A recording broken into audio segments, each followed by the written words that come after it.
सवारी talk show में आपका स्वागत है। मेरा नाम है प्रज्ञा वत्सल। बायोलॉजी में बायो का अर्थ होता है जीवन और लॉजी का अर्थ होता है अध्ययन। इन्हीं दोनों को मिलाकर हम बनाते हैं जीव विज्ञान यानी जीवन का अध्ययन।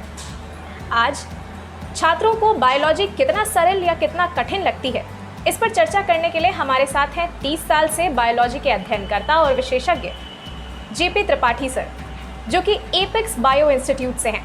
आज हम उनसे विस्तृत चर्चा करेंगे कि छात्रों को बायोलॉजी कितनी सरल या कितनी कठिन लगती है। जेपी त्रिपाठी सर, आपका हमारे शो में बहुत बहुत स्वागत है। Thank you. मेरा सबसे पहला सवाल आपसे यही होगा कि बायोलॉजी की किताबी भाषा व्यवहारिक उदाहरणों जैसी है या कठिन है? देखिए, जहाँ तक बायोलॉजी का संबंध है, बायोलॉजी में देखा जाए तो बायोलॉजी में दो सब्जेक्ट आते हैं, एक जूलॉजी आता है और एक बॉटनी आता है। जी। जूलॉजी और बॉटनी दोनों मिल करके बायोलॉजी का मतलब कहे जाते हैं। और जूलॉजी में हम बेसिकली जंतुओं के बारे में अध्ययन करते हैं और बॉटनी में भी हम जो है प्लांट्स के बारे में अध्ययन करते हैं। तो जो भी सराउंडिंग में हम देखते हैं, चाहे वो किसी भी प्रकार का जंतु हो, जीव जंतु या किसी भी प्रकार का प्लांट हो जो है वो, या वनस्पतियाँ हैं जो है वो एक्चुअली हमारे बायोलॉजी से ही रिलेटेड है जो है। अच्छा। और बायोलॉजी जो जैसा कि अभी आपने भी बताया जो है कि बायोस प्लस लोगोस, जो दो शब्द आपने बताया है कि जितने भी लिविंग ऑर्गेनिज्म हैं वो हम उन्हीं के बारे में डिटेल स्टडी करते हैं इनके अंतर्गत जो है। और बगैर बायोलॉजी के जो है हमारा कोई यानी लाइफ का कोई भी एंगल जो है उसका क्रियान्वयन नहीं हो सकता जो है। और जहाँ तक व्यवहारिकता की बात है तो जो भी हम देखते हैं, जो भी हम अपने सराउंडिंग में देखते हैं जो है वो हमारा बायोलॉजी है। और उसी के रेफरेंस में किताबों में जो है जो भी दिया हुआ है वो एज ए व्यवहारिकता के रूप में ही दिया हुआ है। तो आपके हिसाब से बायोलॉजी सब्जेक्ट बहुत आसान है? बिल्कुल बिल्कुल आसान है, इंटरेस्टिंग भी है। और चूँकि ये जैसा कि मैंने अभी आपको बताया कि जो जंतु विज्ञान है या जो जूलॉजी है, इसमें हम जैसे ह्यूमन के बारे में डिटेल अध्ययन करते हैं, छोटे छोटे जीव जंतु के बारे में भी अध्ययन करते हैं और प्लांट के बारे में भी हम अध्ययन करते हैं, जबकि दोनों एक दूसरे से को रिलेटेड हैं जो है। क्योंकि प्लांट अगर इस पृथ्वी से हटा दिए जाए जो है तो किसी भी एनिमल की लाइफ जो है संभव नहीं है। अच्छा। तो आप क्यों कह सकती हैं कि प्लांट और एनिमल दोनों एक दूसरे के पूरक होते हैं या कॉम्प्लीमेंट्री होते हैं। जी। सर, हमेशा से देखा गया है कि बच्चों को बायोलॉजी विषय तो बड़ा पसंद होता है और इंटरेस्टिंग भी बहुत होता है, लेकिन इसमें इतनी सारी चीज़ों को याद करना पड़ता है कि वो कई बार काफ़ी मुश्किल हो जाता है। तो इस मुश्किल का आपके पास कोई हल है? नो डाउट, बायोलॉजी जैसा कि लोग कहते हैं कि मेमोरेबल सब्जेक्ट्स है। मेरे समझ में जहाँ तक आता है बायोलॉजी मेमोरेबल तो कुछ हद तक है, लेकिन बहुत कुछ मेमोरेबल हम नहीं कर सकते जो है। कुछ ऐसी भी बातें हैं जिनको कि समझा जा सकता है जो है। बायोलॉजी के कुछ ऐसे टॉपिक्स होते हैं जिन्हें कि समझा जा सकता है। अगर बच्चा अच्छे से उसके कॉन्सेप्ट को क्लियर कर ले तो मुझे लगता है कि कोई प्रॉब्लम उसके सामने नहीं आएगी। जहाँ तक मेमोरी या मेमोरेबल पॉइंट्स हैं, जैसे हमारी बॉटनी की बात अगर कर लें, जैसे मान लीजिए कि पोटैटो ले लीजिए, तो पोटैटो का बॉटनिकल नेम सोलेनम ट्यूबरोसम होता है, इसमें कोई चेंजिंग हम नहीं कर सकते जो है। या ह्यूमन बींग्स, जो ह्यूमन होते हैं, इनका जो जूलॉजिकल नेम प्रिस्क्राइब किया गया है ये है होमो सेपियंस। अब इसमें हम कोई चेंजिंग नहीं कर सकते जो है। तो कुछ ऐसी चीज़ें हैं जिनको कि आप एज इट इज आपको उसको जो है याद ही रखना पड़ेगा जो है। लेकिन बहुत से ऐसे टॉपिक है जिनके बारे में अगर उनके कॉन्सेप्ट को हम अच्छे से क्लियर कर लें तो आपको बहुत ईजी लगेगा जो है। और बहुत ही इंटरेस्टिंग सब्जेक्ट हमारा होता है कि जब हम जीव जंतुओं के बारे में अध्ययन करते हैं तो एक स्टूडेंट्स को अपने को उस जीव जंतु के सराउंडिंग में अगर वो सोचेंगे कि इस तरीके का जीव जंतु या प्लांट के बारे में सोचेगा कि भाई हम प्लांट के बारे में अध्ययन कर रहे हैं और ये प्लांट इस तरीके का है, और अपनी साइकोलॉजी आप उसी में ले जा करके आप प्लांट के सराउंडिंग या एनिमल के सराउंडिंग आप ध्यान देंगे तो आपको नो डाउट ये मतलब इजी सब्जेक्ट के रूप में आपको। त्रिपाठी सर, आपने जैसा कि बताया कि ये सब बहुत इंटरेस्टिंग है और बहुत ही ईजी है। आप हमें ये भी बताइए कि नीट के लिए जो प्रिपेयर कर रहे हैं छात्र, उनके लिए केमिस्ट्री और फिजिक्स से ज़्यादा बायो भी बहुत इंपॉर्टेंट होती है। तो ऐसे में बायो के ऊपर सिंस वो इंटरेस्टिंग है, पूरा कमांड पाने के लिए आप उन्हें क्या सलाह देंगे? देखिए, नो डाउट जो है अगर हम एक बैलेंस ले लें, एक तराजू ले लें जो है, तो एक तरफ फिजिक्स और एक तरफ केमिस्ट्री दोनों को एक साथ रखा जाए और एक तरफ बायोलॉजी रखा जाए तो मुझे लगता है कि ये हाइपरबोल नहीं होगा क्योंकि जहाँ तक बायोलॉजी, जैसा कि मैंने अभी आपको बताया, 2 सब्जेक्ट कवर करता है, जूलॉजी और बॉटनी। और जूलॉजी और बॉटनी के कुल मिलाकर के जो है 90 क्वेश्चंस आते हैं जो है, और एक क्वेश्चन जो है 4 नंबर का होता है। कुल मिलाकर के 360 मार्क्स की बायोलॉजी ही आती है। अच्छा। जो कि 50% है। नीट में टोटल जो मार्क्स या जो क्वेश्चंस आते हैं 720 के आते हैं, जिसमें कि 360 बायोलॉजी का ही होता है जो है। अच्छा। और चूंकि बायोलॉजी एक ऐसा सब्जेक्ट है, मिनिमम लेवल में मैक्सिमम स्कोरिंग सब्जेक्ट होता है, तो मुझे लगता है कि अगर बच्चा थोड़ा सा बायोलॉजी को फोकस कर ले जो है, तो 360 में 360 मार्क बच्चा आसानी से पा सकता है, और वो उसके सिलेक्शन में काफ़ी कामयाबी या काफ़ी हेल्पफुल उसके लिए रहेगा जो है। अब सर आपके सब्जेक्ट पर ही आ जाते हैं, बायोलॉजी पर। तो जैसा कि हम सब जानते हैं कि आप 30 सालों से एक अध्ययन करता है और आप हमेशा से बायोलॉजी को काफ़ी पसंद करते आए हैं, तो हमें ये बताइए कि बायोलॉजी के अंतर्गत आपका पसंदीदा विषय कौन सा है? देखिए, जहाँ तक आपने पूछा पसंदीदा विषय, तो चूंकि बीइंग टीचर होने के नाते तो हमें तो दोनों पर कमांड है, जूलॉजी और बॉटनी दोनों पर जो है। अच्छा। अब आप अगर ये जानना चाहें भाई इंटरेस्टिंग कौन होता है, हाँ। तो जो जूलॉजी का पार्ट होता है वो काफ़ी इंटरेस्टिंग होता है। जूलॉजी में जैसे ह्यूमन फिजियोलॉजी है, ह्यूमन फिजियोलॉजी में हम लोग पढ़ाते हैं कि जैसे फूड मटेरियल कैसे हमारे स्टमक में जाता है, कैसे हम फूड मटेरियल को टेकअप करते हैं, जो फूड मटेरियल के मैक्रो मॉलिक्यूल्स होते हैं वो कैसे डाइजेस्ट होता है, उनका एब्जॉर्प्शन कैसे होता है, सिमुलेशन कैसा होता है, कहाँ कहाँ हमारे बॉडी के कौन कौन से पार्ट उसमें इन्वॉल्व होते हैं, या जब हम ब्लड सर्कुलेशन पढ़ाते हैं तो हार्ट हमारा कहाँ पाया जाता है, और हार्ट कब काम करता है जो है, कैसे काम करता है, कैसे पूरा ब्लड हमारे बॉडी के डिफरेंट पार्ट में सर्कुलेट होता है, ईसीजी क्या होता है जो है, ये सब बड़ा ही इंटरेस्टिंग हो जाता है। अच्छा। नर्वस सिस्टम आगे हम पढ़ते हैं कि नर्व्स के बारे में भी हमें जानकारी, मतलब हम बच्चों को बताते हैं इनिशियल स्तर की जो है। अच्छा। और ये सब कुल मिलाकर के, और जैसे ह्यूमन रिप्रोडक्शन होता है, ह्यूमन रिप्रोडक्शन बड़ा ही इंटरेस्टिंग टॉपिक हमारे यहाँ है जो है, और मैक्सिमम क्वेश्चंस भी यहाँ पर आते हैं कि एक जो जाइगोट होता है, मेल फीमेल, जो स्पर्म ओवम मिल करके कैसे एक जाइगोट बनाते हैं, फिर वो जाइगोट किस तरीके से एक मेल या फीमेल में कन्वर्ट होता है, कि कैसे वो डिलीवर्ड होता है, ढेर सारी बातें बड़ा इंटरेस्टिंग हो जाती है जूलॉजी में जो है। और जहाँ तक बॉटनी का पार्ट है, तो बॉटनी तो चूँकि अनइंटरेस्टिंग होता है क्योंकि हमारे डेली लाइफ से इसका रिलेशन बहुत ज़्यादा नहीं रहता जो है, लेकिन फ़िलहाल नीट एग्जामिनेशन के लिए आपको दोनों सब्जेक्ट पर बराबर फोकस रखना है, क्योंकि दोनों सब्जेक्ट्स के बराबर क्वेश्चन पूछे जाते हैं जो है। इसलिए हम किसी एक पार्ट को इग्नोर करके अगर ये चाहें कि नीट में मेरा सिलेक्शन हो जाए तो that is not possible. Sir, अभी कुछ वर्षों पहले सोशल मीडिया पर एक मीम बहुत वायरल हो रहा था कि mitochondria is not the power house of the cell, but हम सब तो यही जानते थे। क्या आप इस विषय को थोड़ा और अच्छे से हमारे दर्शकों को समझा पाएंगे? देखिए, फिलहाल अब तक का जो कॉन्सेप्ट है, जो साइंस हमारा कहता है और जो अथराइज्ड किताबों में लिखा हुआ है कि mitochondria is known as power house of the cell, क्योंकि हमारे में जो एक रिस्पिरेशन, जो कि एक डोमिनेंट प्रक्रिया होती है, ये रिस्पिरेशन जो एरोबिक रिस्पिरेशन होता है वो माइटोकॉन्ड्रिया में होता है, जिसके फलस्वरूप एटीपी का निर्माण होता है, और एटीपी को एनर्जी करेंसी कहा जाता है। और उसी एटीपी को लेकर के हमारी बॉडी की सारी एक्टिविटीज़, चाहे हमारी बॉडी या प्लांट की बॉडी जो है, सारी एक्टिविटीज़ परफॉर्म करती हैं। क्योंकि किसी भी एक्शंस को करने के लिए there is requirement of the energy, and that energy is being supplied by ATP, and that ATP is formed in mitochondria. लेकिन 2016 में हार्वर्ड यूनिवर्सिटी में एक मैगजीन वहाँ के साइंटिस्ट ने पब्लिश किया कि माइटोकॉन्ड्रिया को हम power house of the cell के रूप में फिलहाल कंसीडर नहीं कर सकते, क्योंकि ये मैगजीन का है और इसे हम डिस्कार्ड भी नहीं कर सकते जो है, और इसे हम 100% करेक्ट भी नहीं मान सकते। और अगर ऐसा इसको माना जाए कि माइटोकॉन्ड्रिया को हम इग्नोर करने की, that is not called as power house of the cell, तो पूरा जो बायोलॉजिकल सिस्टम है तो या जो बायोलॉजिकल कॉन्सेप्ट है, उस मैगजीन में एग्जैक्टली क्या लिखा है? देखिए, मैगजीन में जो उन्होंने लिखा है कि माइटोकॉन्ड्रिया को power house of the cell के रूप में फ़िलहाल पूरा कंसीडर नहीं किया जा सकता, लेकिन अभी इसका कोई ऑथेंटिक प्रूफ है नहीं। ये मैगजीन की बात है। तो किसी का अपना एक पर्सनल व्यू अगर किसी ने दे दिया तो उसके हम पर्सनल व्यू को भी स्वागत करेंगे, और उसे हम 100% करेक्ट भी अभी नहीं मानेंगे। अच्छा सर, अब हम लोग बायो में ही जा रहे हैं, तो हम लोग आपसे ये जानना चाहेंगे कि डीएनए फिंगरप्रिंटिंग क्या होती है? ये तो बड़ा अच्छा ही आपने पूछा। डीएनए फिंगरप्रिंटिंग एंशियंट डेज में, जब साइंस एंड टेक्नोलॉजी इतना एडवांस नहीं था, तो जैसे कोई क्राइम होता था, कोई रात में जैसे मान लीजिए कोई जानवर आ गया या कोई मैन आ गया, तो लोग जो उसके सोल होते थे जो है, पैरों के पर चिन्हों के निशान या उसके आवाज़ से या किसी तरीके से, लोग उसको गेस करते थे कि भाई मानव आया या कोई एनिमल आया जो है हाँ। उसके पद चिन्हों से जो है, और वो क्राइम किया जो है।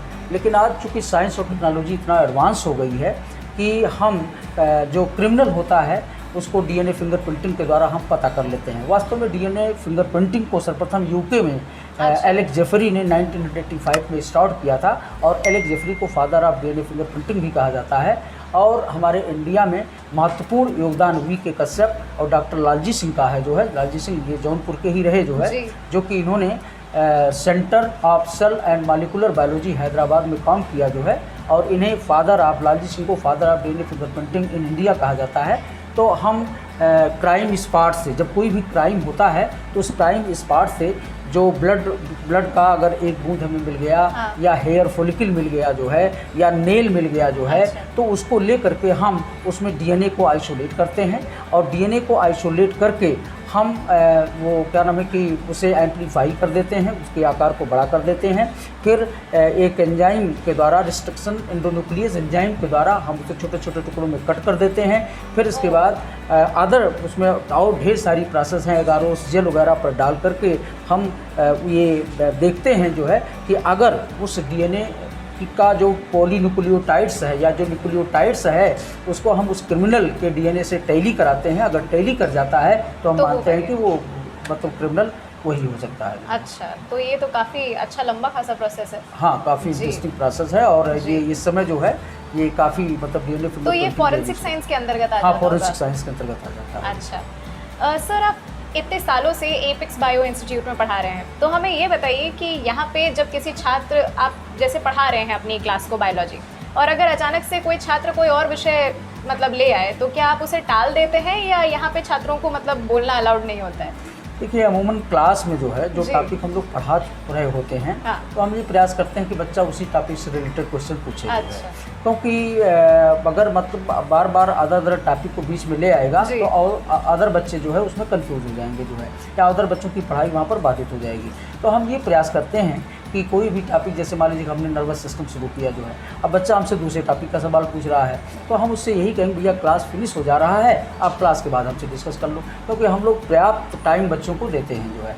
हमारा अपना मोटिव होता है कि किसी भी कॉन्सेप्ट को एकदम बच्चे को क्लियर कर दो जो है, और वो ताकि सिलेक्शन पा जाए और बायोलॉजी में अच्छी मार्क कर सके। जी सर, बायोलॉजी के जितने भी मतलब ये जो पूरा सब्जेक्ट है, ये काफ़ी हद तक कई और विषयों में जाता है, और ये काफ़ी सारे उनके अध्ययनों में भी घुसता है। जैसे बायोकेमिस्ट्री हो जाती है, बायोफिजिक्स हो जाती है, बायोमेडिसिन हो जाती है।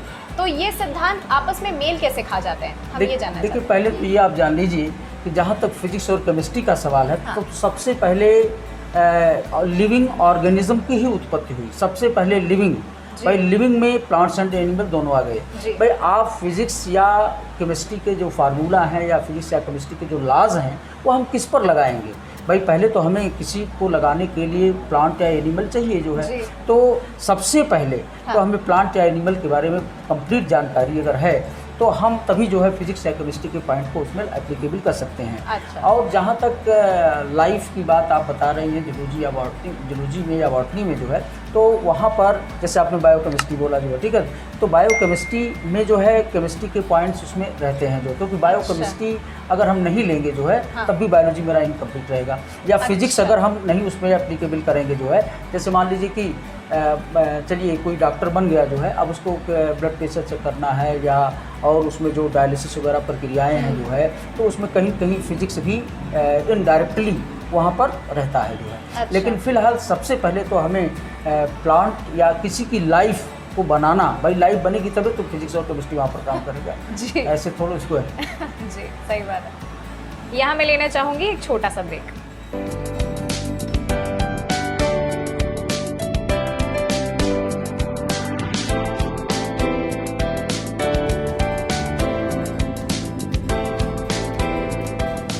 ब्रेक के बाद आपका स्वागत है।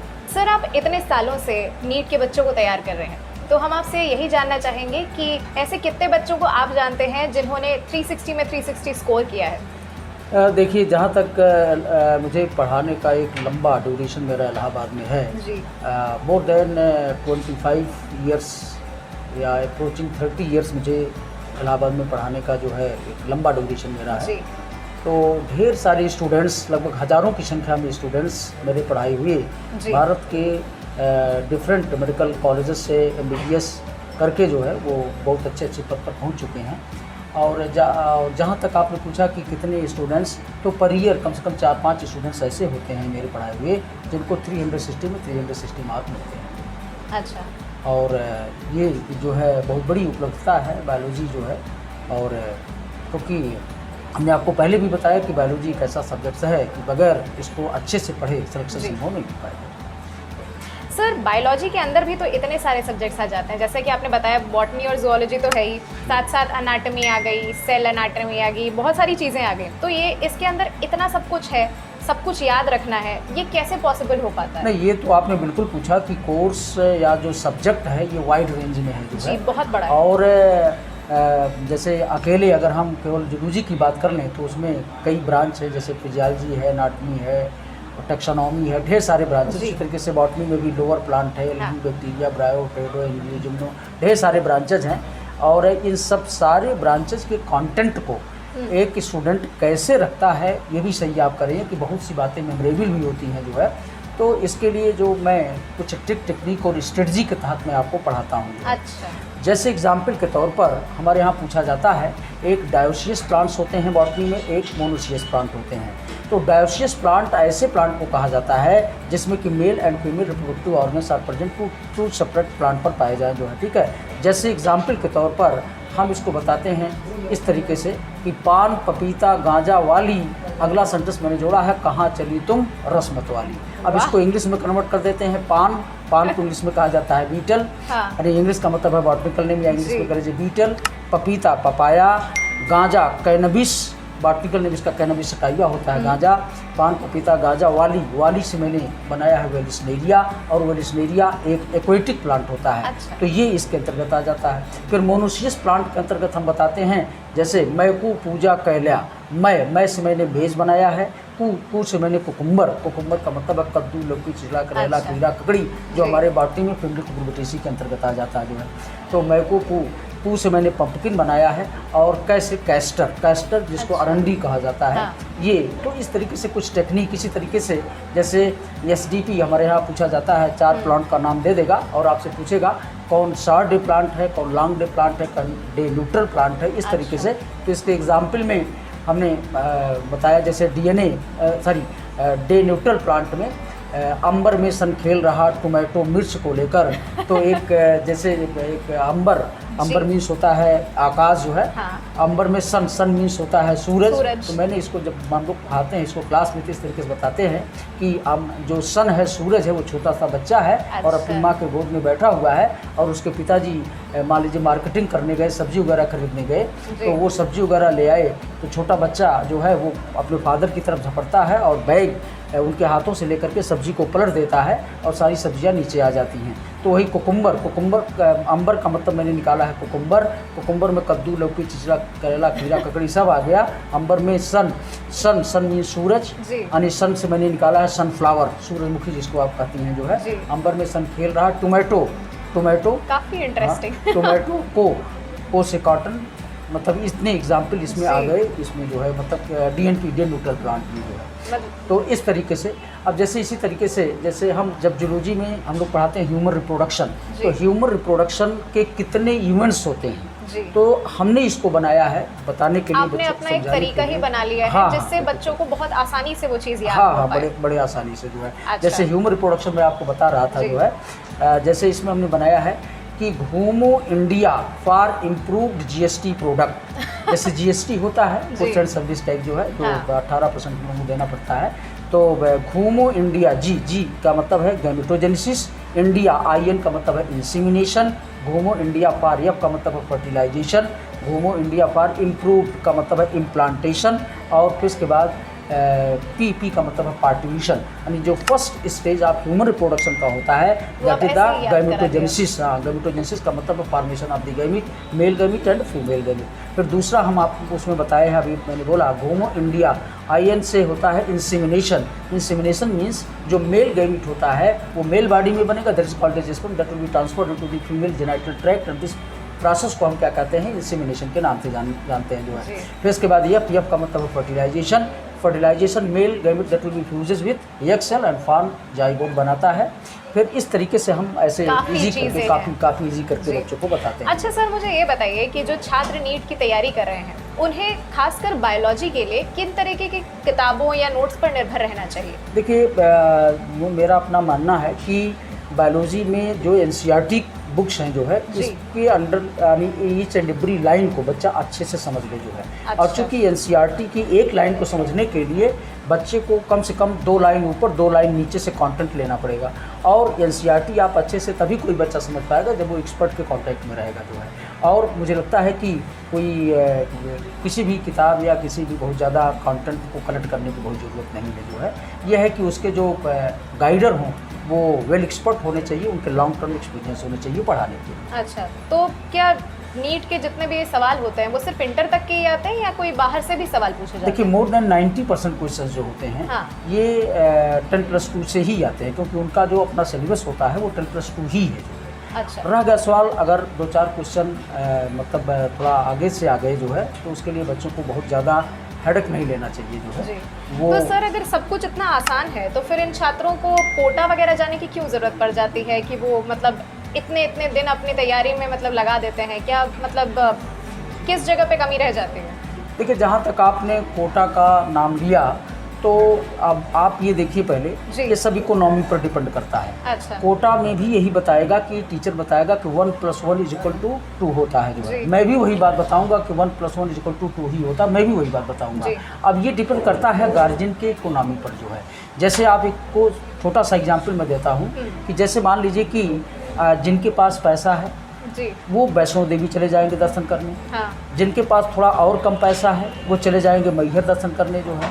और हमारे पास और कम पैसा तो हम विंध्याचल जा करके दर्शन कर लेंगे। अगर हमारे पास पैसा नथिंग के बराबर नहीं हमारे पास पैसा है तो हम अलोपी बाग मंदिर में जा करके दर्शन कर लेंगे। तो कहीं भी भाई आस्था अगर मेरे अंदर है तो ऐसा नहीं कि हम वैष्णो देवी दर्शन करने जाएंगे तो वहाँ से हमें ज़्यादा फल मिलेगा और अलोपी बाग अगर दर्शन करेंगे तो यहाँ से हमें फल नहीं मिलेगा। ऐसा नहीं है, ये एक्चुअली डिपेंड करता है इकोनॉमी पर जो है। और ऐसा नहीं है कि हम इलाहाबाद में दूसरा पढ़ाएंगे और कोटा में वो दूसरा पढ़ा देंगे और बच्चा कोटा जा करके और तुरंत सिलेक्शन पा जाएगा, ऐसा कुछ नहीं जी। ऐसा तो कई बार देखा जाता है कि कोटा गए हुए छात्रों को भी 3-3, 4-4 साल लगाना पड़ता है। तो ऐसे में हमें ये बताइए कि नीट के पैटर्न को और आसान बनाने की ज़रूरत है कि लोग अपना इतना समय मतलब गुजार देते हैं सिर्फ प्रिपरेशन में और चीज़ों में?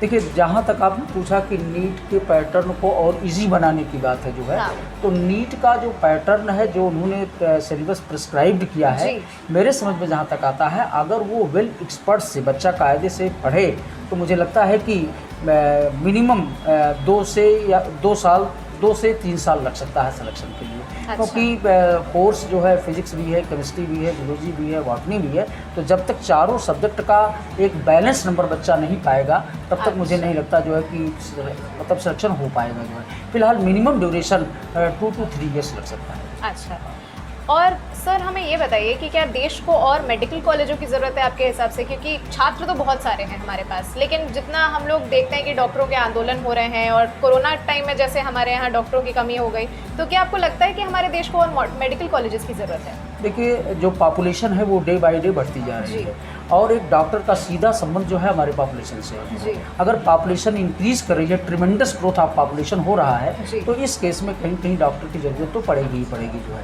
और जो हमारे देश में संसाधन हैं रिगार्डिंग जो है मेडिकल, ये फिलहाल अभी कम तो है ही, लेकिन फिर भी स्टेट गवर्नमेंट और सेंट्रल गवर्नमेंट दोनों मिल करके जो है number of the medical colleges की संख्या को ये लोग बढ़ा रहे हैं। ये लोग भी स्वास्थ्य सेवाओं पर ज़्यादा ध्यान दे रहे हैं। जैसा कि अपने उत्तर प्रदेश की बात करें तो सारे ज़िले में जो है एक मेडिकल कॉलेज जो है वो ओपन हो गया है और वो इसी साल से फंक्शनिंग में भी आ गया जो है, यानी वहाँ पर भी एडमिशन अब इस साल से चालू है। अच्छा, तो कई बार ऐसा कहा जाता है कि छात्र कुछ खास एलीट कॉलेजेस में ही जाना चाहते हैं और उसी के लिए स्ट्राइव करना चाहते हैं। क्या बाकी जगहों से पढ़ने में कोई मतलब कुछ कमी रह जाती है? अब देखिए, जो पुराने कॉलेजेस हैं उनका अपना स्टैंडर्ड, उनका अपना जो पैथोलॉजी डिपार्टमेंट है, उनके अपने पढ़ाने का जो स्टैंडर्ड है, उनका अपना जो इंफ्रास्ट्रक्चर है, वो जो आज बना होगा उसकी तुलना में तो अच्छा होता ही है जो है। इसलिए जो है वो जो भी अच्छा बच्चा होगा जो है या जो मेरिट में अच्छे रैंक से क्वालिफाई करेगा जो है वो अच्छे मतलब उसी कॉलेज में जाने की प्राथमिकता देगा जो है। तो ऐसे में अब हम सर जानना चाहेंगे कि कैसा लगता है जब आपका पढ़ाया हुआ कोई बच्चा ऐसे नीट क्लियर कर लेता है या कोई एग्ज़ाम क्लियर कर लेता है, कितना प्राउड फील होता है और इसके लिए आप अपनी क्या तैयारी करते हैं? देखिए, एक टीचर के लिए इससे बड़ा और कुछ हो ही नहीं सकता कि अगर मेरा पढ़ाया हुआ स्टूडेंट्स सेलेक्ट होकर के जब वो आता है तो आप ये समझ लीजिए कि इतनी खुशी की अनुभूति होती है कि I can not express in my ordinary words. और मुझे लगता है कि जो भी टीचर है इससे बड़ा और कुछ समय उसके लिए हो ही नहीं सकता। बहुत खुशी, अपार खुशी होती है कि मेरा स्टूडेंट है और ये आज क्वालिफाई कर गया, या बड़ा जगह डिप्टी सीएमओ है या सीएमओ है या मेडिकल ऑफिसर है, तो बहुत खुशी महसूस होती है। अच्छा, इसके लिए आप कोई खास तैयारी करते हैं अपनी तरफ से कि ज़्यादा से ज़्यादा छात्रों को आप नीट क्वालिफाई करवा पाएँ, ऐसा कुछ? देखिए, ऐसा है कि डे बाय डे हम लोग भी अपडेट अपने को करते हैं कि किस तरीके से क्वेश्चंस आते हैं। अच्छा। ठीक है, अभी इसके पहले जब सीपीएमटी हुआ करता था तो उसका पैटर्न कुछ और था जो है, लेकिन जब सारी परीक्षाओं को अब नीट के थ्रू मतलब मर्ज कर दिया गया, नीट में मर्ज कर दिया गया, तो अब इसका पैटर्न कुछ और है पढ़ाने का जो है। तो हम लोग भी डे बाय डे अपने को अपग्रेड करते रहते हैं जो है, ताकि हम बच्चों को सही मार्गदर्शन दे सकें जो है, और वो अपने एम्बिशन को, अपने लक्ष्य को प्राप्त। जी, त्रिपाठी सर, जो कोरोना काल था उसने हमें एक नए कॉन्सेप्ट से रूबरू कराया जो कि थी ऑनलाइन क्लासेस। तो हमें ऐसे में ये बताइए कि ऑनलाइन क्लासेस और ऑफलाइन क्लासेस में से पढ़ाने के लिए कौन सी सबसे ज़्यादा इफेक्टिव रहती हैं? देखिए, जहाँ तक ऑनलाइन की बात आपने बताया, ये एक फिल इन द ब्लैंक्स था जो है। हाँ। फिल इन द ब्लैंक्स का मतलब है कि कोरोना में बच्चों के पास कोई ऑप्शंस नहीं रहा जो है। लेकिन मेरा अपना मानना है कि जो ऑफलाइन टीचिंग होती है वो ऑनलाइन से ज़्यादा बेटर होती है जो है, और स्पेशली ऑनलाइन उन स्टूडेंट्स के लिए है कि जैसे आपकी तैयारी बहुत अच्छी है और आपको किसी टॉपिक को रिवाइज़ करना है, पर्टिकुलर उस टॉपिक को आपने रिवाइज़ कर लिया जो है, ठीक है। लेकिन रह गया सवाल जहाँ तक कॉन्सेप्चुअल क्लैरिटी की बात है जो है, ये मान करके चलिए कि offline is the more than 100 times better than online. अच्छा सर, जैसा कि हम सब जानते हैं कि नीट में जो जूलॉजी और बॉटनी दोनों इम्पॉर्टेंट है और दोनों का ही एक बैलेंस बना के चलना बायोलॉजी के लिए बहुत इम्पॉर्टेंट है, लेकिन बॉटनी का हमारे व्यावहारिक दुनिया से कोई खास ज़्यादा कनेक्शन नहीं है। तो ऐसे में बॉटनी प्रिपेयर करने के लिए आप छात्रों को क्या सलाह देंगे? देखिए, पहले तो जो आप ये बता रही हैं कि हमारे लाइफ से रिलेटेड नहीं है, पहले तो मैं इसका खंडन इसलिए करूँगा अच्छा। कि हम लोग जो भी खाते पीते हैं जो है, भाई हमारा जो फूड मटेरियल्स है, आप ये तो हमारा बॉटनी प्रोडक्ट ही है। भाई हम गेहूँ, चावल, दाल, सब्जियां जो भी हम लेते हैं ये बॉटनिकल प्रोडक्ट ही होता है जो, ठीक है। तो अगर हम खाएंगे नहीं तो हम सर्वाइव नहीं कर पाएंगे जो है। तो सबसे बड़ा तो यही इम्पोर्टेंट पॉइंट है जो है कि बॉटनी, हाँ, बॉटनी हमें पढ़ना चाहिए जो है। और ये है कि भाई अब जूलॉजी की तुलना में तो क्रिटिकल सब्जेक्ट है ही, कठिन सब्जेक्ट है ही ये जो है, कि अनइंटरेस्टिंग इसलिए हो जाता है ना कि हमारे बॉडी से रिलेटेड नहीं है। ये है कि इम्पोर्टेंस कहीं अगर देखा जाए तो हमारे लिए ये जूलॉजी के पार्ट से कहीं ज़्यादा इम्पोर्टेंस रखता है, क्योंकि सारे फूड मटेरियल सब कुछ जो है बॉटनी प्रोडक्ट ही। सर, ऐसे में हमें ये बताइए कि अब हम लोग बायोलॉजी पर ही वापस से आ जाते हैं। मानव शरीर एक बहुत ही आश्चर्यचकित करने वाली मतलब एक संरचना है। ऐसे में हमारे नसों का बहुत बड़ा रोल है हमारे पूरे बॉडी को चलाने में। हमें ये बताइए कि त्वचा कैसे जान जाती है कि हम किसी चीज़ को छू रहे हैं और इसमें नसों का क्या रोल है? देखिए, जहाँ तक बायोलॉजिकल एक्टिविटीज़ होती हैं जो है, इनको दो तरीके से गवर्न किया जाता है जी। एक होता है बाई हार्मोन्स के द्वारा और एक होता है बाई नर्वस सिस्टम के द्वारा। हाँ। जो प्रक्रियाएं हमारे बॉडी में हार्मोन्स के द्वारा गवर्न होती हैं वो स्लोली होती हैं। जैसे एग्जांपल के तौर पर यदि एक न्यूली बॉर्न बेबी हो, उसको चाहे जितना आप पौष्टिक चीज़ें खिलाइए पिलाइए, अगर ये उम्मीद करिए कि वो 1 साल में दौड़ने लगे तो ये पॉसिबल नहीं है जो है। उसके बॉडी में क्रमिक यानी ग्रेजुअल डेवलपमेंट होगा और एक सर्टेन एज के बाद वो दौड़ सकता है, बोलेगा या पढ़ेगा, एक सर्टेन एज के बाद ही संभव है जो है। लेकिन ये जो नियंत्रण मैंने बताया ये हार्मोन के द्वारा होता है। लेकिन चाहे बच्चा न्यूली बॉर्न हो, चाहे वो ओल्ड एज का आदमी हो, यदि उसके पैरों के नीचे ले जाकर के आग रख दिया जाए या उसके स्किन में पिंच हो दिया जाए तो तुरंत वो हटा लेता है जो है, ठीक है। तो ये जो एक्शंस होता है ये हमारे बॉडी में नर्व्स के द्वारा होता है, नर्वस सिस्टम, अर्थात जो नर्व्स के द्वारा प्रक्रियाएं हमारे बॉडी में नियंत्रित संचालित होती हैं नर्वस सिस्टम के द्वारा, वो क्विक हो जाती हैं जो है। और नर्व्स का सीधा संबंध हमारे ब्रेन से होता है जो है। तुरंत हमें ब्रेन बता देता है कि ये ऐसी बातें यहाँ पर होने जा रही हैं, इसलिए आप अपने पार्ट को, अपने ऑर्गन्स को वहाँ से हटा लो जो है। अच्छा। और जहाँ तक अभी आपने बताया कि त्वचा में कैसे हम टच करते हैं हमें पता लग जाता है, तो हमारे स्किन में जो है ये सेंसरी ऑर्गन्स पाए जाते हैं। जब किसी चीज़ को हम टच करते हैं तो वो सेंसरी ऑर्गन्स उन्हें महसूस करता है और तुरंत इम्पल्स यानी तुरंत जो हमारे नर्वस सिस्टम यानी सेंट्रल नर्वस सिस्टम जिसके अंतर्गत ब्रेन आता है उसे वो इन्फॉर्म कर देता है और ब्रेन हमें जो है उस तथ्य के प्रति सचेत कर देता है भैया ये कंडीशन है, इससे दूर रहो। हाँ ये इससे दूर। सर अब आप एक अध्यापक हैं 30 साल से, तो हम आपसे ये भी जानना चाहेंगे कि ये जो ऑनलाइन क्लासेस का कॉन्सेप्ट था, क्या ये हमारे शरीर के लिए अच्छा है? ऑनलाइन का फ़िलहाल ये तो मजबूरी में बच्चों ने इसे अडॉप्ट किया जो है, और इसके मुझे लगा कि ढेर सारे दुष्प्रभाव भी रहे जो है। एक तो आप मोबाइल में देखेंगे तो कहीं कहीं आपका जो है वो इफेक्ट पड़ता है, इसके रेडिएशंस होते हैं जो है, और उस रेडिएशंस के नाते हमारे बॉडी पर भी इफेक्ट पड़ता है। और अब बच्चे को गार्जियन ने क्या किया, मल्टीमीडिया सेट दे दिया जो है, इंटरनेट उसमें चल रहा है, तो दोनों एस्पेक्ट को अगर हम देखें तो मुझे लगता है कि बैड एस्पेक्ट भी है और बेटर भी है जो है। लेकिन अब ये बैड और अच्छा जो है जो एस्पेक्ट है, अब इसको कहाँ तक इसको हम कैसे एक्सप्लेन करें इस बात को जो है। लेकिन फ़िलहाल एक मजबूरी में ये ऑनलाइन का जो था जो है, लेकिन ये कोई बहुत अच्छा मुझे नहीं लगता।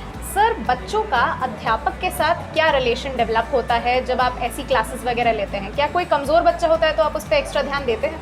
देखिए, जब मैं क्लास में जाता हूँ तो मैं सारे बच्चों से ये बोलता हूँ कि मुझे मेरा और आपका संबंध एक मित्रवत है, एक फ्रेंडशिप का है जो है। आप मुझे अपना एक फ्रेंड समझो जो है, और अगर आप मुझे अपना एक फ्रेंड समझोगे जो है, तो जो भी आपके सामने प्रॉब्लम्स हैं, जो भी आपके सामने डिफ़िकल्टीज़ हैं, वो आप खुल करके मेरे सामने रखेंगे जो है, ठीक है।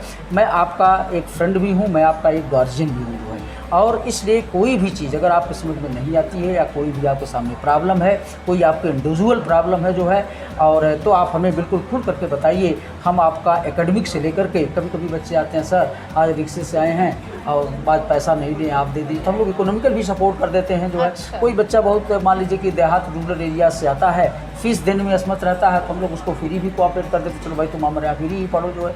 तो इस तरीके से जो है हम लोग बच्चों का हेल्प भी करते हैं। सर ऐसा भी कई बार देखा जाता है कि जो माँ बाप होते हैं वो छात्रों को कई बार ज़बरदस्ती भी कई सारे सब्जेक्ट्स में जाने के लिए बोलते हैं, तो ऐसे में आपको नहीं लगता कि कई सारी बार छात्रों को क्या पढ़ना चाहिए क्या नहीं पढ़ना चाहिए, इसके लिए काउंसलिंग होनी चाहिए? देखिए, ये काउंसलिंग तो बहुत ज़रूरी है। काउंसलिंग इसलिए ज़रूरी है कि बच्चे का पर्सनल इंटरेस्ट किस में है।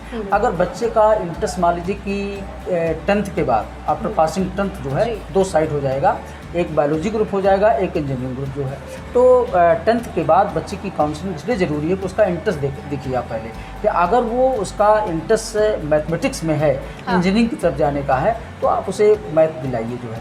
अगर मान लीजिए कि मेडिकल की तरफ जाने का उसका इंटरेस्ट है, तब से बायोलॉजी दिलाइए जो है। अगर ज़बरदस्ती भाई हमारा मन है बायोलॉजी पढ़ने का जो है, हमको आप मैथ दिला देंगे जो है, ठीक है, तो हम उसमें बेटर नहीं करेंगे जो है, ठीक है। या बच्चा मान लीजिए कि साइंस से दूर जाना चाह रहा है, न बायोलॉजी पढ़ना चाह रहा है, न मैथ पढ़ना चाह रहा है, आप उसको आर्ट साइंस दिलवा दीजिए जो है, ठीक है। तो ऐसा नहीं है, किसी भी सब्जेक्ट में स्कोप, अच्छे स्कोप हैं जो है। आर्ट साइंस में भी बच्चे बहुत आगे निकल जाते हैं जो है, ठीक है, और इसमें भी जो है साइंस में, इंजीनियरिंग में, और उसमें भी बच्चे आगे निकलेंगे। सर अंत में आप ये बताइए कि एपिक्स क्लासेस के साथ साथ और भी बच्चों को आप बायो के बारे में और काफ़ी सारी चीज़ों के बारे में आप क्या सलाह देना चाहेंगे? देखिए, मैं तो यही नीट में जो भी स्टूडेंट्स तैयारी कर रहे हैं नीट की जो है, उनसे मैं सबसे पहले तो ये कहूँगा कि सर्वप्रथम जो जूलॉजी और बॉटनी है इसको वो अच्छे से पढ़ लें, क्योंकि जो नीट एस्पिरेंट्स होते हैं वो जूलॉजी और बॉटनी को बड़ा हल्के में कंसीडर करते हैं, और उनका अपना ये मानना होता है कि इसको तो मैं तैयार कर लूँगा, इसको पढ़ने की कोई ज़रूरत ही नहीं है जो है। और वो ये, जबकि वास्तव में ये जूलॉजी और बॉटनी जो है एक मेमोरेबल और एक कॉन्सेप्चुअल सब्जेक्ट होता है जो है, इसको वास्तव में आप कितना रटेंगे जो है, इसको समझने की ज़रूरत है जो है। और जहाँ तक देखिए सिलेक्शन की बात है जो है, तो मुझे लगता है कि सिलेक्शन तो तभी बच्चे का होगा जब वो चारों सब्जेक्ट में बैलेंस मार पाएगा। लेकिन फ़िलहाल मेरा इतना कहना है कि जो बायोलॉजी है मिनिमम लेवल में मैक्सिमम स्कोरिंग सब्जेक्ट होने के नाते बच्चों को इस पर थोड़ा सा केवल रिजर्व रहने की ज़रूरत है, और थोड़ा सा बच्चा अगर बायोलॉजी को अच्छे से कर ले जो है, तो मुझे लगता है कि बच्चा सर। जेपी त्रिपाठी सर, आपका हमारे शो में हिस्सा लेने के लिए बहुत बहुत धन्यवाद। धन्यवाद मैम जो है, और मैं तो उम्मीद आप लोगों से करूंगा कि ऐसे ऐसे हमारे प्रोग्रामों में आते रहिए, और जो हम लोगों को ऐसे ही आप प्रमोट करते रहिए जो है, ताकि हम लोगों की आवाज़ या आपकी चैनल के मार्फत जो है लोगों को तक पहुंच सके जो है, और लोग इसका लाभ उठा सकें। जैसा कि आपने देखा, हमारे साथ थे 30 साल से बायोलॉजी के प्रोफेसर और विशेषज्ञ जेपी त्रिपाठी सर, जिन्होंने हमसे बायो के बारे में और नीट के छात्रों के बारे में काफ़ी विस्तृत चर्चा की। ऐसे ही दिग्गजों से आपकी मुलाकात हम कराते रहेंगे। देखते रहिए मनोज तिवारी टॉक शो। इजाज़त दीजिए मुझे, यानी कि प्रज्ञा वत्सल मिश्रा।